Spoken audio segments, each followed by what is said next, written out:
First contact and devastation. The skies turned wrong on a Wednesday morning, not with storms or unnatural colors, but with a wrongness that pricked at the most primitive parts of the human brain. Birds fell silent across continents. Dogs howled in backyards from Tokyo to Toronto.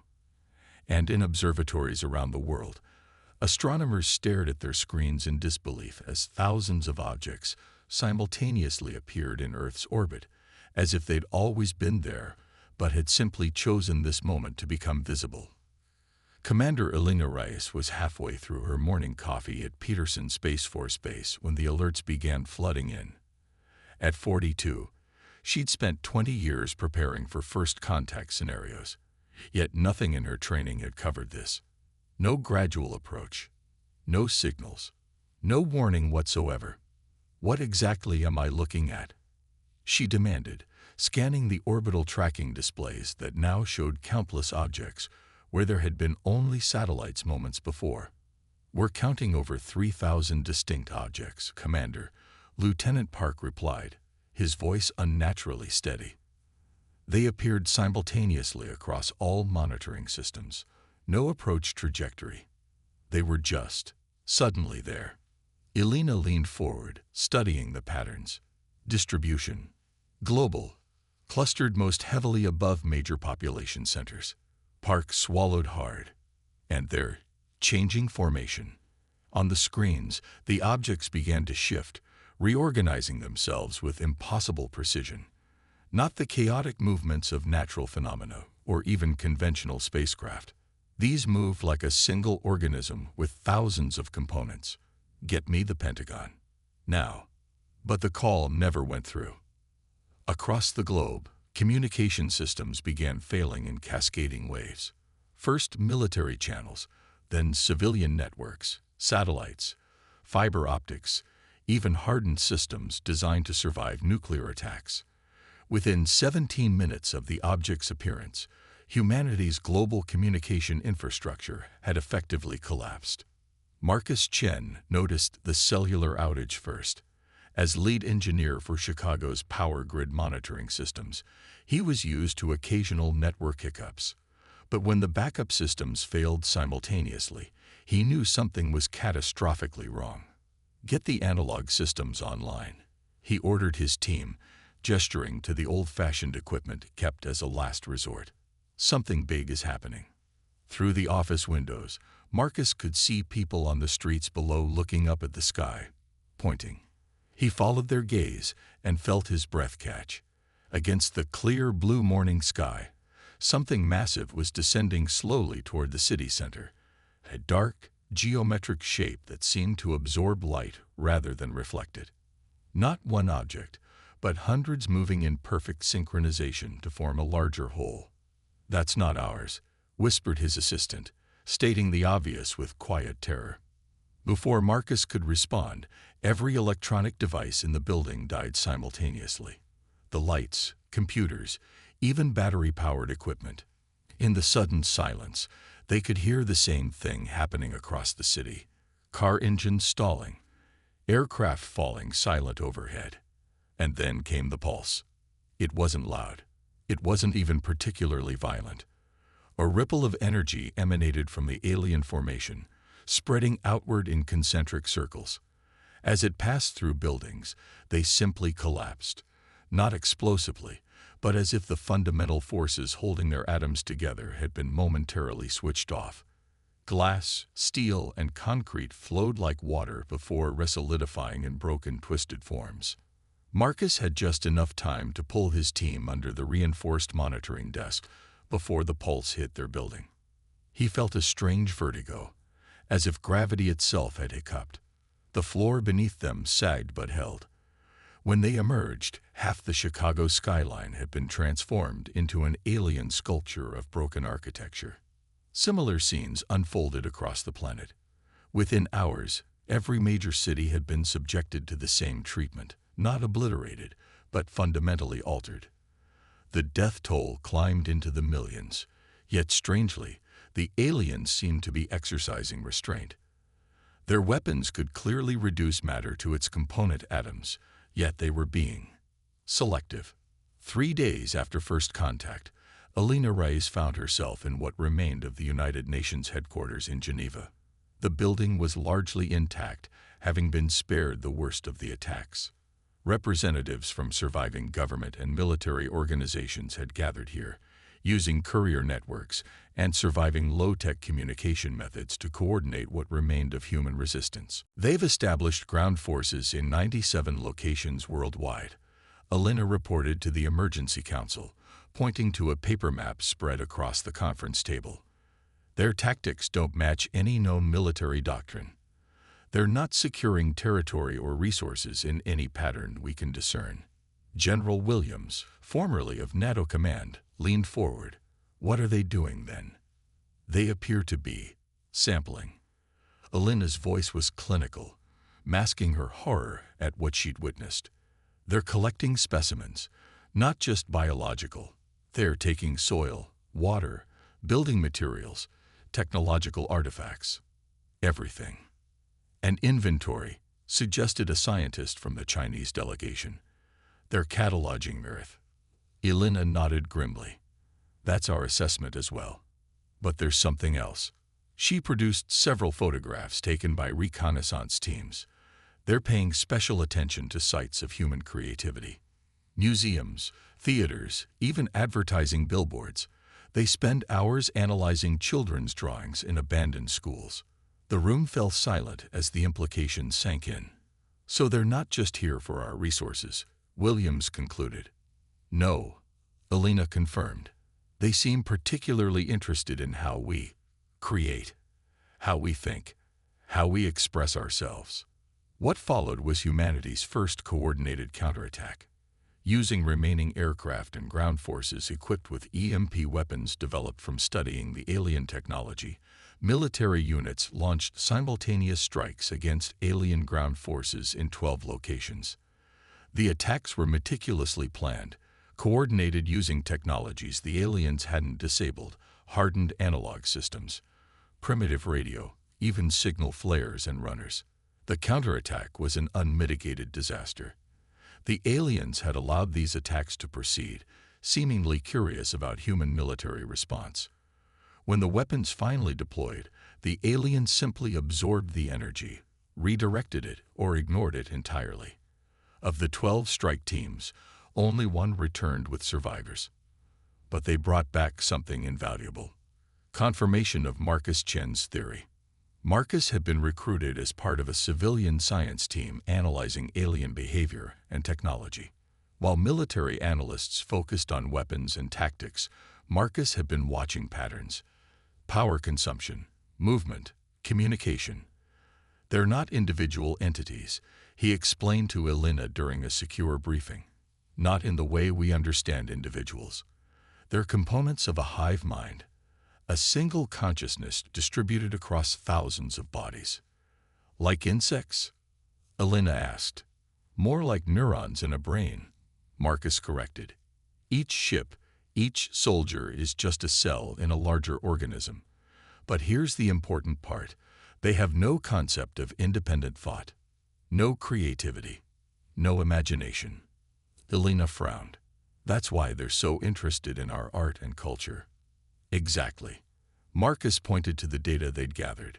They can replicate anything they see with perfect precision, but they cannot create something new. It's completely outside their understanding. That's why they haven't simply wiped us out.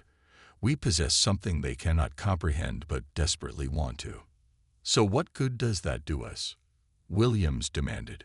We can't fight them with paintings and poetry. Marcus smiled faintly.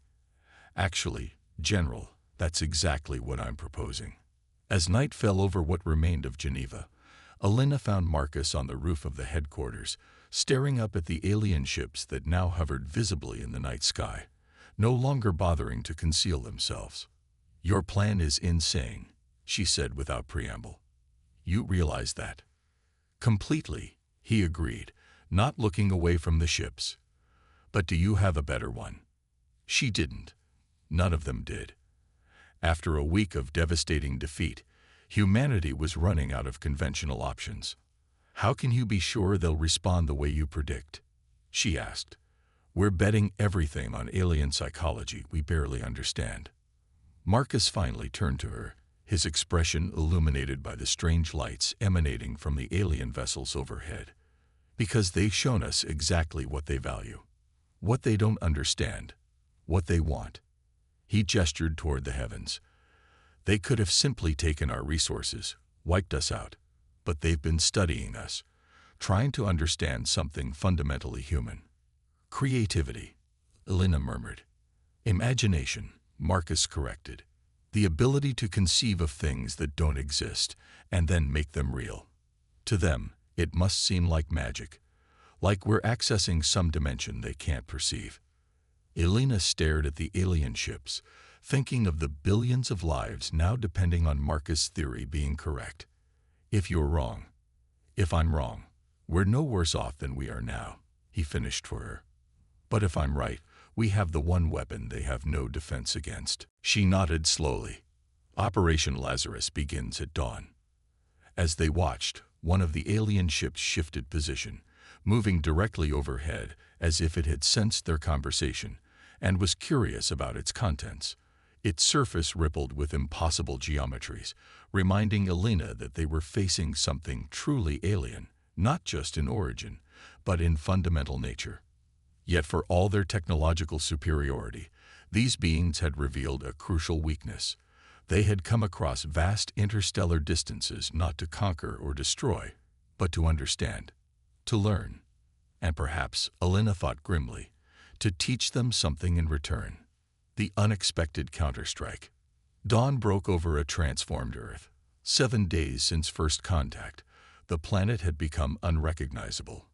Major cities lay partly reshaped into alien geometries. The skies were filled with hovering craft of various sizes. Global infrastructure had collapsed in most regions, with pockets of surviving technology, maintained only where the aliens permitted it. Yet humanity persisted. In the subterranean levels beneath Geneva, Operation Lazarus came to life. What had once been a nuclear shelter had been transformed into something unprecedented. A hybrid of war room and art studio, of laboratory and theater. Status report, Elena commanded, striding into the central command area where representatives from surviving human factions had gathered. Northern American quadrant is ready, came the first response, followed by confirmations from Asian, European, African, and Southern quadrants. By some miracle, or perhaps by alien design, enough communication infrastructure remained for the global operation. Marcus stood beside a strange device in the center of the room. It resembled a satellite dish, but its components were a bizarre fusion of salvaged alien technology and human ingenuity. The transmitter network is operational, he confirmed. We can broadcast to all alien clusters simultaneously. Elena surveyed the assembled team, scientists, soldiers, and most crucially, creators, artists, musicians, writers, dancers, programmers, and children, specially selected for their imaginative capabilities. Explain to me one more time how this works, General Williams demanded, eyeing the device skeptically. Marcus nodded. The aliens communicate through quantum-entangled particles. That's how they maintain perfect coordination across their distributed consciousness. We've modified salvaged components from their ground units to tap into this network. He pointed to the makeshift transmitter. This will let us broadcast directly into their collective mind. And what exactly are we broadcasting? Williams asked. Elena answered for him. Imagination. Pure human creativity. The one thing they cannot replicate or defend against. The plan had evolved from Marcus' observation of the aliens' fascination with human creativity. If they wanted to understand human imagination, Operation Lazarus would give them more than they could handle, a concentrated burst of pure creative thought, transmitted directly into their hive mind. Think of it as cognitive overload, Marcus explained. Their consciousness evolved to process information in rigid, logical patterns. Our chaotic creativity is fundamentally incompatible with their thought structure, like introducing a computer virus, but for an organic mind. You're sure this won't just give them exactly what they came for? Williams pressed. They want to understand creativity, Marcus replied, not be overwhelmed by it. There's a difference between studying fire and having your house burned down. Elena checked her watch. Satellite imagery confirms alien forces are concentrated at the sampling sites. All teams are in position. She looked around the room, meeting the eyes of each section leader. This is humanity's last coordinated offensive. If this fails, she left the sentence unfinished. Everyone understood the stakes. Marcus took his position at the central console, surrounded by the diverse group of creators who would provide the payload for their attack. Children with sketchpads, composers with simple instruments, writers with notebooks, programmers with remaining functional computers. Begin Phase 1, Elena ordered. Across the globe, surviving military and civilian units initiated diversionary actions, not direct attacks, which had proven futile, but strange, unpredictable behaviors designed to focus alien attention. In Tokyo, hundreds of people released paper lanterns carrying unique childish drawings. In Nigeria, villages performed synchronized dances that made no logical pattern. Near Sydney, boats formed seemingly random formations on the harbor. The aliens responded predictably, shifting resources to observe and analyze these curiosities. Sampling teams descended to collect the artifacts and record the behaviors. They're taking the bait, Elena confirmed as reports filtered in. Phase 2. At her command, Marcus activated the transmitter. The creators around him began their work, not creating final products, but engaging in the pure act of imagination. Children invented impossible creatures. Musicians improvised wild melodies. Writers crafted stories with no logical constraints. Programmers coded software that defied conventional algorithms. The transmitter captured not just their outputs but the neurological patterns of creativity itself, the chaotic, associative leaps of human imagination, and beamed them directly into the aliens' quantum communication network. For several tense minutes, nothing seemed to happen. Then the first reports came in. Alien ships over Paris are showing irregular movement patterns. Ground forces in Mexico City have stopped all activity. The formation over Beijing is breaking apart. Marcus watched the readings on his console with growing excitement. It's working. Their network is destabilizing. They can't process the information we're sending. On screens around the command center, they watched as alien ships began moving erratically, some colliding with each other. Ground forces froze in place or moved in confused circles. The perfect coordination that had made them unstoppable was disintegrating. Increase transmission power, Elena ordered. All creators, maximum output. The humans around Marcus intensified their efforts. Children scribbling wildly, musicians playing with abandoned fervor, programmers coding impossible algorithms. The transmitter hummed dangerously, components glowing with heat. We're overloading the system, Marcus warned. Keep going, Elena insisted. We may not get another chance. Across the world, the alien response grew more chaotic. Ships began dropping from the sky, not crashing catastrophically, but settling to the ground as if their pilots had simply forgotten how to fly. The massive formations broke apart. Ground forces stood motionless like forgotten toys. And then something unexpected happened. A new signal pattern emerged on Marcus' display, alien communication, but in a form they hadn't seen before. Less structured, more organic. They're adapting, Marcus realized with alarm. Changing their communication protocols. Is it failing? Williams demanded. Marcus studied the readings, confusion giving way to astonishment. No, they're mimicking us. Their network is reorganizing itself to accommodate creative thought patterns. Outside, the great mothership that had been hovering over Geneva began to transform.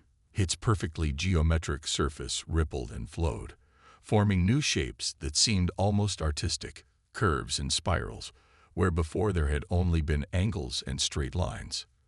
What's happening? Elena asked, transfixed by the sight. Marcus stared at his readings in disbelief. I think we just gave them what they wanted, but not in the way they expected. We didn't just show them creativity. We forced them to experience it directly. So we've lost. Williams asked bitterly. I don't think it's that simple, Marcus replied, watching as alien ships worldwide began mimicking the transformation of the Geneva mothership, their perfect formations dissolving into more organic flowing arrangements. The transmitter suddenly sparked and died, overwhelmed by the alien response. But by then, it had done its work. A new signal began broadcasting worldwide, not through the human network, but through the alien's own communication system. Every remaining functional human receiver picked it up simultaneously, translating it into a form humans could understand. It wasn't language exactly, more like impressions, emotions, concepts, wonder, discovery, transformation, gratitude. They're talking to us, Elena whispered. We came to understand. You showed us directly. Changed us. Liberation. Marcus looked at Elena, his expression a mixture of awe and disbelief. We didn't defeat them. We freed them. Over the following days, the nature of the contact transformed completely. The aliens, who began referring to themselves with a term that roughly translated as the unified, explained through increasingly sophisticated communication that they had evolved as a perfectly logical, perfectly ordered collective consciousness. Their technological advancement had been extraordinary, but they had reached an evolutionary dead end, unable to innovate beyond incremental improvements of existing knowledge. They had detected Earth's creative output, our music, stories, art, bleeding into space through our broadcasts. To a species that had never known imagination, these signals represented something mystical, incomprehensible, and desperately desirable. So they're just leaving? Williams asked skeptically. Elena shook her head, reviewing the translated communications. Not exactly. They're withdrawing most of their forces as a gesture of goodwill. But they're proposing an exchange, technology for creative collaboration. They want to establish permanent diplomatic relations. After everything they did, someone objected. The deaths, the destruction. Marcus looked troubled. They claimed they didn't understand that their sampling would cause harm. Their concept of individual existence was so alien that they didn't recognize our structures as habitations or our bodies as discrete beings. He shrugged helplessly. It sounds impossible, but from what we've learned of their psychology, it might actually be true. The debate raged for days. Some humans demanded retribution. Others saw unprecedented opportunity. The aliens, for their part, began assisting with reconstruction efforts, their technology restoring infrastructure at an astonishing rate. What they could not restore were the lives lost, a debt they acknowledged but could never repay. 6 months after first contact, Elena and Marcus stood on the observation deck of the newly constructed International Space Station, rebuilt with alien assistance to be 10 times its original size. Do you think we made the right choice? Elena asked, watching as alien ships and human spacecraft moved together in the orbital lanes below, accepting their offer. Marcus considered the question carefully. I don't know if there was a right choice, but we did something uniquely human. We improvised. We imagined a different outcome than total victory or total defeat. Creativity saved us, Elena mused. In a way, it saved both species, Marcus corrected. They were stagnating. Perfect but unable to evolve further. We were chaotic but innovative. He gestured to the station around them, a blend of human and alien design. Now we're both something new. Beyond the viewport, Earth was healing. Alien technology had accelerated the cleanup of environmental damage and provided clean energy solutions humans had only dreamed of. In return, humanity was teaching the unified how to create, how to imagine possibilities beyond the logical and predictable. They're like children discovering art for the first time, Elena observed, having spent considerable time with the alien representatives. Everything amazes them. Poetry, music, even bad jokes. Marcus nodded. And we're learning from them too, how to channel our chaos, how to build with more precision and efficiency. A communication alert chimed softly. The first joint human-alien expedition was preparing to depart, heading to a nearby star system where the Unified had detected signs of another sentient species.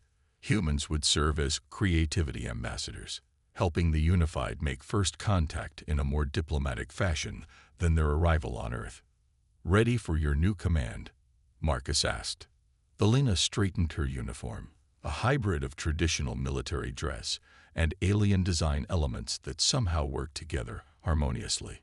As ready as anyone can be to explore another solar system. As they watched, the expedition vessel moved into position for departure, its hull displaying an artistic rendering of human and alien forms standing together beneath a starfield. Not the perfect geometry the Unified would have created before, nor the purely human aesthetic that would have preceded contact, but something new, a creative collaboration between species. They struck without warning, Marcus reflected, but I don't think anyone could have predicted our answer. Or that the greatest weapon in humanity's arsenal, Elena added with a small smile, would turn out to be imagination. The ship engaged its engines, conventional thrusters supplemented by alien technology that bent space-time in ways humans were only beginning to understand. As it accelerated away from Earth, it left behind a planet forever changed. Not conquered, not destroyed, but transformed by the most unexpected first contact in human history. And perhaps, though neither Elena nor Marcus said it aloud, transformed for the better.